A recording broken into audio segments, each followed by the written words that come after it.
Você sabe qual era o nome de Jesus antes de sua vinda à Terra? Imagine por um instante um nome que não cabe numa certidão, que não se resume a sílabas, um nome que ecoa antes do primeiro dia da criação.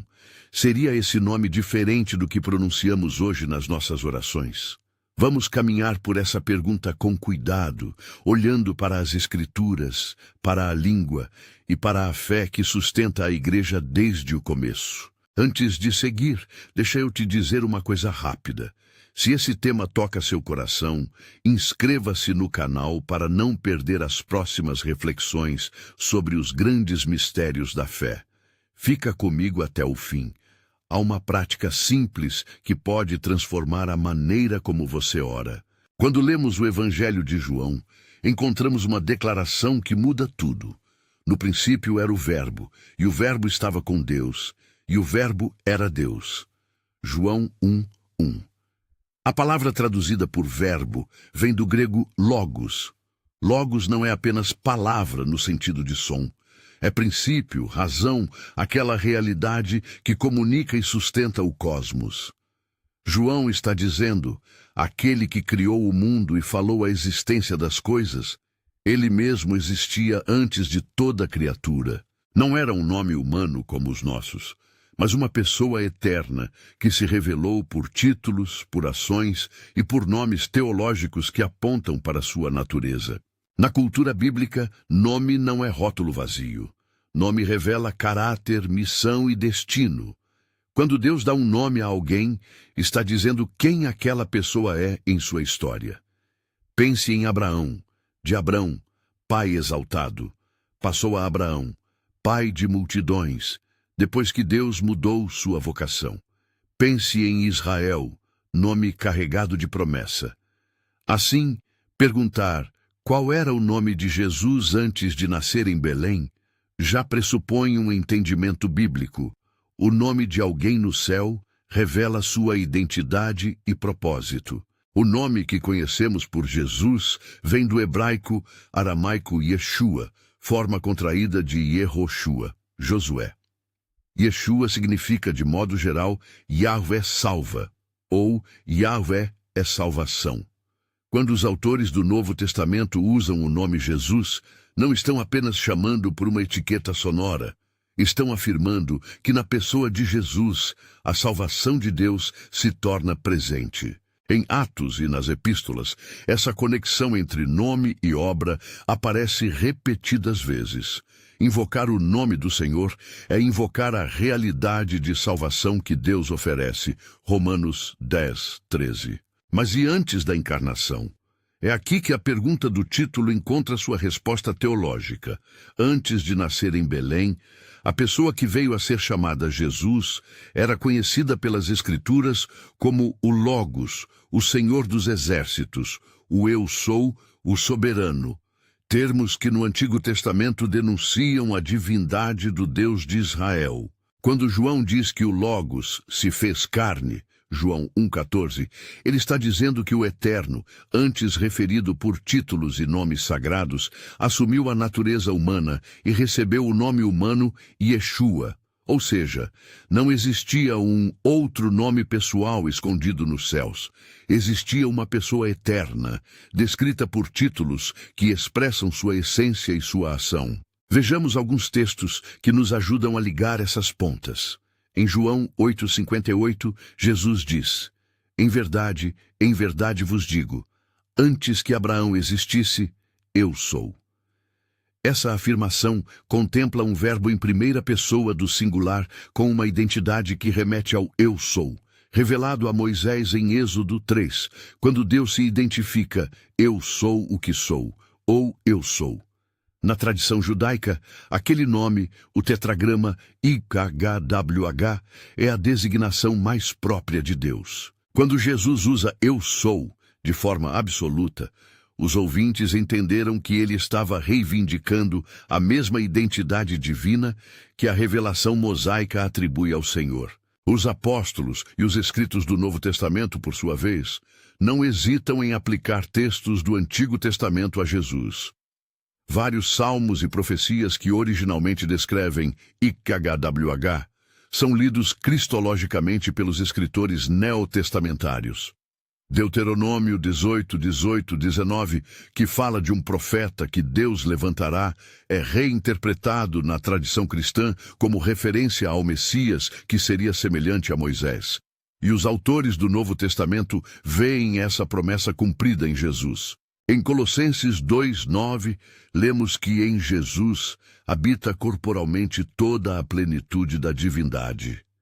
Essa é uma forma teológica de afirmar que a realidade que, no AT, era atribuída ao Deus de Israel, agora se manifesta em Cristo.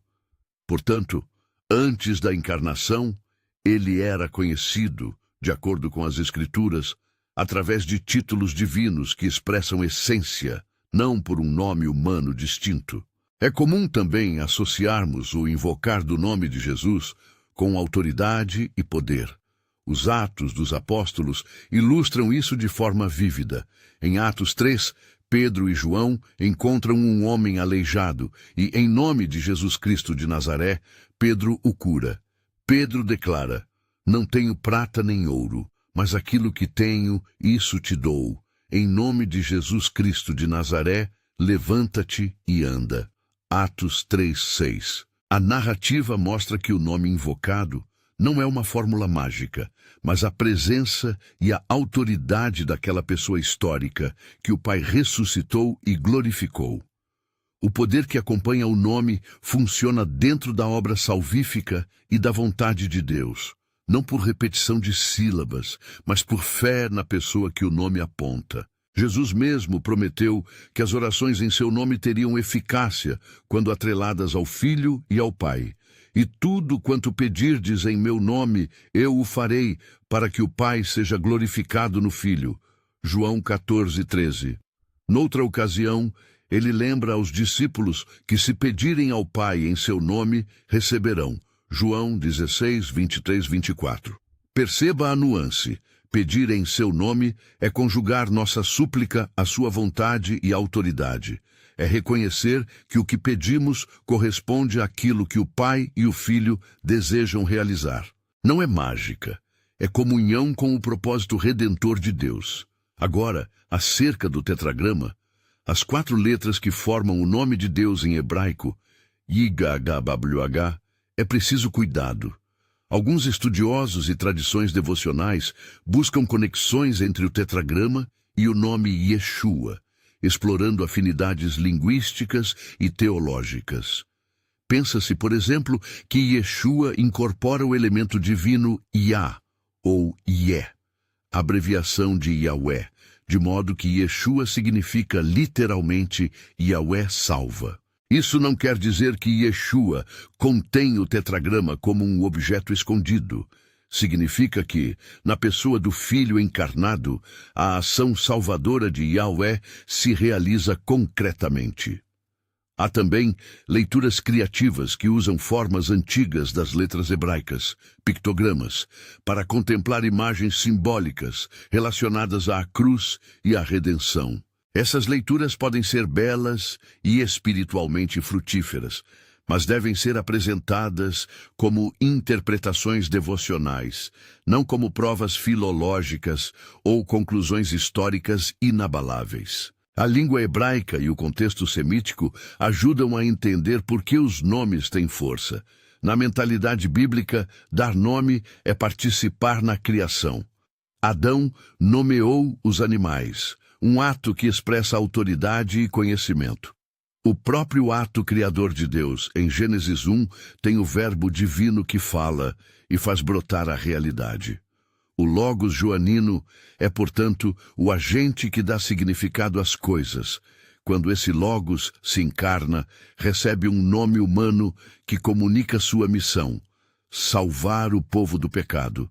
Em Filipenses 2, 9 e 10, lemos que, depois da humilhação e da obediência de Cristo, Deus o exaltou sobremaneira e lhe deu o nome que é sobre todo nome, para que ao nome de Jesus se dobre todo o joelho.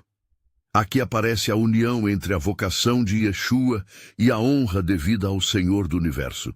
O que era latente nos títulos divinos do AT se revela e se concentra no nome que agora é invocado na história dos homens. Uma pergunta que surge naturalmente é: então, devemos substituir Yeshua por Yahweh em nossas orações? Não. O cristianismo histórico reconhece que, na encarnação, o Filho recebeu um nome humano e viveu sob a história humana. Chamar Jesus pelo seu nome humano é chamar por aquele que tomou nossa carne. Ao mesmo tempo, confessar que Jesus é o Senhor é reconhecer nele o Deus do Antigo Testamento. Há uma unidade, não uma confusão. O Filho é divino e humano. Os títulos do AT apontam para sua divindade e o nome humano aponta para sua obra redentora entre nós. Permita que eu destaque um cuidado importante. Leituras etimológicas e pictográficas podem nos ajudar a meditar, mas podem também nos enganar se transformadas em argumentos definitivos. Dizer a letra hebraica X significa automaticamente tal coisa, corre o risco de reduzir a riqueza bíblica a especulações. Por isso, toda vez que citarmos interpretações sobre as letras ou sobre a origem do tetragrama, devemos tratá-las como hipóteses que enriquecem a contemplação, não como bases científicas que anulam o testemunho textual da Escritura. Voltando à prática cristã, o que significa para mim e para você saber que Jesus era o Logos e é identificado com Yahweh e Elohim? Primeiro, altera nossa reverência. Quando pronunciamos o nome de Jesus, não estamos apenas falando de um personagem moral ou de um grande mestre. Estamos nos aproximando da pessoa que é, por sua natureza, Deus conosco.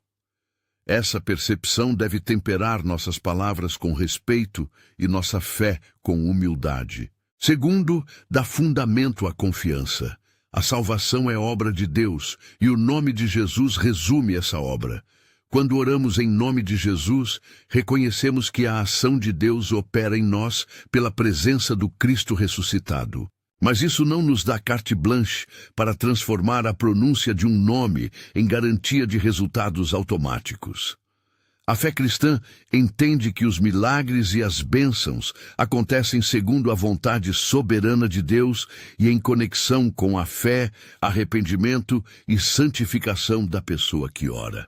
Repetir um nome sem arrependimento ou sem submissão não é o que o Novo Testamento ensina. Orar em nome de Jesus é alinhar o coração à vontade do Pai, pedir o que Ele deseja conceder e confiar no julgamento amoroso do Senhor.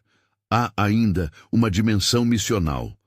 Saber que o nome que salvou o mundo, Yeshua, Yahweh salva, foi dado a um homem que viveu entre nós, ensinou, sofreu e ressuscitou, nos envia a viver e a proclamar essa salvação.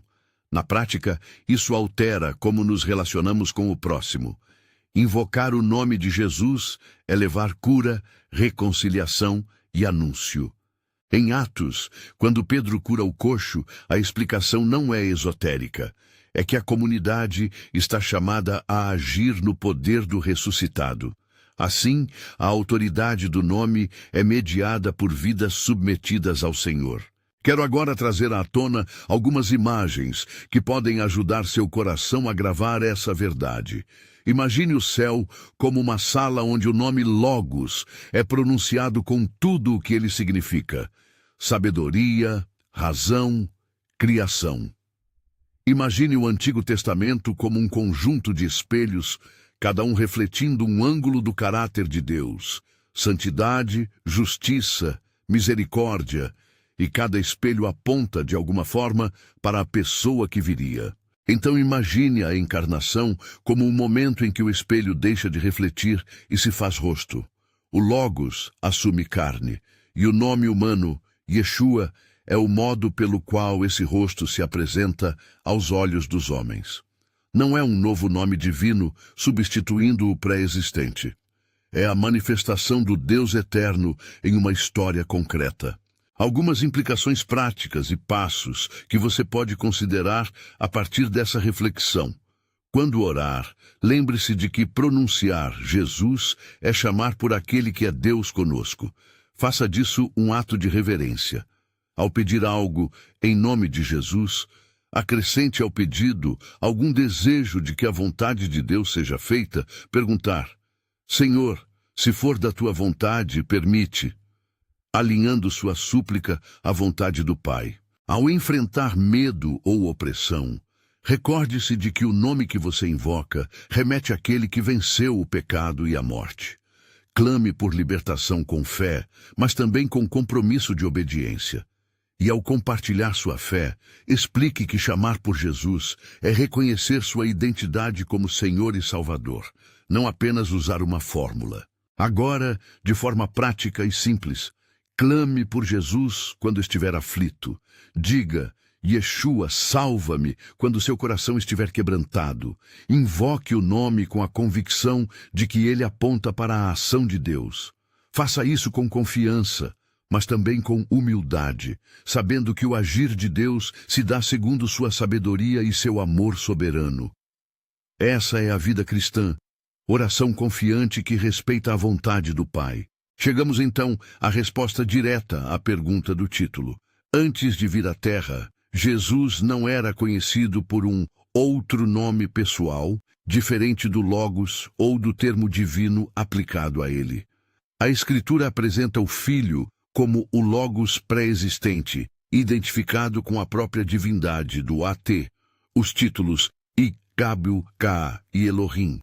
E quando assume a humanidade, recebe o nome Yeshua, que comunica sua obra, salvação. Em outras palavras, a melhor forma de entender qual era o nome de Jesus antes de sua vinda é reconhecer que ele era conhecido por títulos que descrevem sua essência e ação, não por um nome humano distinto oculto na eternidade. Esses títulos, Logos, Senhor, Eu Sou, Elohim, apontavam para a mesma pessoa que no tempo recebeu o nome de Jesus e realizou a salvação. Se há ainda uma última palavra que possa transformar essa passagem do intelecto ao coração, é esta: viver diante desse nome. Deixe que a revelação de que Jesus é o Logos que se fez carne provoque uma vida de adoração e de compromisso. Não basta conhecer informações teológicas, é preciso responder. Isso implica confessar a sua soberania, depender da sua graça, partilhar o amor que recebemos e, sobretudo, orar com reverência e ousadia. Se essa conversa te edificou, compartilhe este vídeo com alguém que também busca entender melhor quem é Jesus. Comente abaixo. Qual das conexões entre o nome Yeshua e os títulos do Antigo Testamento mais chamou sua atenção? Gostaria de ouvir mais sobre as leituras devocionais do hebraico ou sobre testemunhos que revelam o poder do nome de Jesus na vida das pessoas? Inscreva-se e ative as notificações para não perder os próximos vídeos. E se você quiser agora mesmo, em um gesto simples e sincero, invoque o nome de Jesus, Yeshua, sê meu Salvador e Senhor, trazendo seu pedido ao Pai com fé, esperando que ele responda segundo sua vontade e para sua glória.